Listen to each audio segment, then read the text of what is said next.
নমস্কার বন্ধুরা, আমি ঝুমা। আমার চ্যানেলে সবাইকে স্বাগত। প্রতিদিনের মতন আজকেরও আরও একটা রেসিপি নিয়ে এসেছি বন্ধুরা আপনাদের সামনে।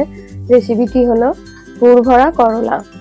যারা করলা পছন্দ করেন না তারা এইভাবে বাড়িতে বানিয়ে খাবেন, দেখবেন একতলা ভাত খাওয়া হয়ে যাবে, মনেই হবে না যে করলা খাচ্ছি। কিন্তু এত সুন্দর ভালো একটা টেস্টি খাবার, অসাধারণ হয়েছে খাবারটা। শেষ অবধি ভিডিওটি দেখবেন বন্ধুরা, আর দেখে যদি ভালো লাগে একটা লাইক শেয়ার কমেন্ট করতে ভুলবেন না। উচ্ছে নিয়েছি, উচ্ছের আমি ডাঁটিটা কেটে দেবো, মুখটাও কেটে দেবো। আমি গ্যাস অন করে একটা সসপ্যানে জল বসিয়েছি, নুন দেবো হাফ চামচ, অল্প হলুদ দেবো। যে উচ্ছেগুলো আমি মুখটা কেটে নিয়েছিলাম সেদ্ধ করে নেবো। উচ্ছেটা আমি হাফ সেদ্ধ করব। আমি একটা ঢাকা দিয়ে দেবো। জলটা যখন ফুটে উঠবে বন্ধুরা, গ্যাসটা একদম আমি কমিয়ে দেবো। বন্ধুরা, আমি একটা পেঁয়াজ নিয়েছি, একটা টমেটো নিয়েছি, অল্প একটু আদা, আর এখানে 7 কোয়া রসুন আছে, 6টা কাঁচা লঙ্কা। কাঁচা লঙ্কাগুলো ঝাল নেই বন্ধুরা, আপনারা আপনাদের পছন্দ মতো লঙ্কা নেবেন। পেঁয়াজগুলো আমি এইটার মধ্যে দেব, দিয়ে একদম ঝিরি ঝিরি কেটে নেবো। আপনারা চাইলে বটি দিয়েও কেটে নিতে পারেন। উচ্ছেটা সেদ্ধ হয়ে গেছে বন্ধুরা, আমি গ্যাসটা বন্ধ করে দেবো। মশলাগুলো আমি আদা রসুন লঙ্কা সব ছোট ছোট করে কেটে নিয়েছি বন্ধুরা। আমি এখানে 4টে আলু নিয়েছি। আলুটা কিন্তু আমি আগে থেকে সেদ্ধ করে রেখেছি। আলুটা আমি হাত দিয়ে এরকম মেখে নেবো।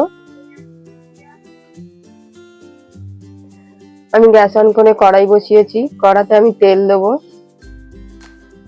অল্পই তেল দিয়েছি। তেলের মধ্যে 1 চামচ জিরে দিয়েছি। ফোড়নটা লাল হয়ে গেছে, যে আদা রসুনটা আমি কুচি করে নিয়েছিলাম দিয়ে দেবো। গ্যাসটা আমি জোরে দিয়ে দিয়েছি।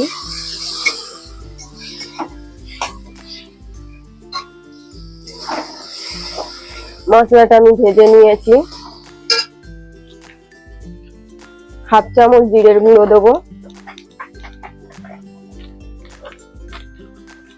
হাফ চামচ ধনের গুঁড়ো, নুন পরিমাণ মতো, হলুদ অল্প, লঙ্কার গুঁড়ো হাফ চামচ দিয়ে আমি আলু সেদ্ধটা দিয়ে দেবো।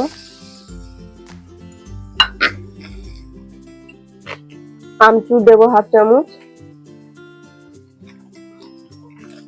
দিয়ে সবকিছু ভালো করে আমি মিক্স করে নেবো।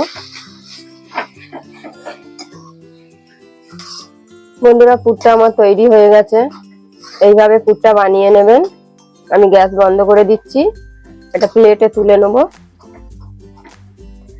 উচ্ছেগুলো আমি সেদ্ধ করে নিয়েছি।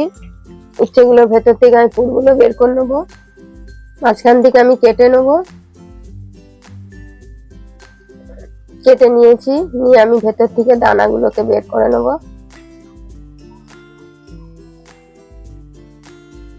এইরকম সবকটা আমি একইভাবে বের করে নেব। পুরগুলো সবগুলো আমি বের করে নিয়েছি দানাগুলো। তার ভেতরে আমি পুরটা ভরে নেব। যে আলুর পুরটা আমি বানিয়েছি সেই পুরটা ভেতরে দিয়ে দেবো। যেহেতু নুন দিয়ে আমি উচ্ছেটা সেদ্ধ করেছি, আর ভেতরে নুন দেওয়ার দরকার নেই। যতটা ধরবে ততটা বেশি করে দিয়ে দেবেন পুরটা। আমি একইভাবে সবকটা ভরে নেব। বন্ধুরা, পুরগুলো আমি ভরে নিয়েছি, দেখুন দেখতে কিন্তু এখনই ভালো লাগছে। এই সাইডে সরিয়ে রাখবো। 1 চামচ আমি কর্নফ্লাওয়ার নেব, আর হাফ চামচ আটা দেব। আপনারা চাইলে এখানে ময়দাও দিতে পারেন। অল্প হলুদ দেবো, নুন দেবো অল্প, অল্প অল্প জল দিয়ে আমি একটা ব্যাটার তৈরি করে নেব।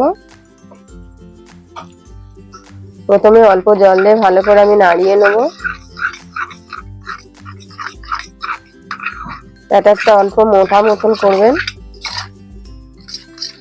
যেন দানা দানা না থাকে। ভালো করে আমি ফেটিয়ে নেব। ব্যাটারটা আমি তৈরি করে নিয়েছি বন্ধুরা। ব্যাটারের মধ্যে আমি এটা দিয়ে দেবো, উচ্ছেটা দিয়ে ভালো করে মাখিয়ে নেব। আমি কড়াই বসিয়ে দিয়েছি, কড়াতে তেল দেবো। খুব বেশি তেল দেওয়ার দরকার নেই। ব্যাটারে আমি উচ্ছেটা দিয়েছিলাম সেটা আমি চুবিয়ে তেলে দিয়ে দেবো।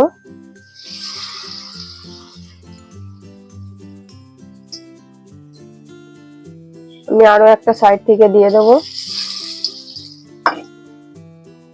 আমি উল্টে দেবো বন্ধুরা।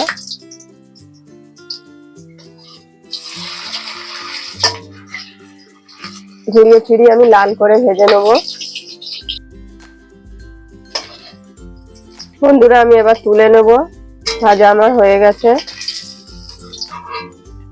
বাকি যেগুলো আছে আমি একইভাবে ভেজে নেব।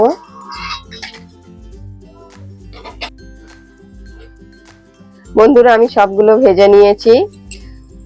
করলা রেসিপিটা কেমন হয়েছে অবশ্যই কমেন্টে জানাবেন। আর ভালো লাগলে বন্ধুরা একটা লাইক, শেয়ার, কমেন্ট করতে কিন্তু ভুলবেন না।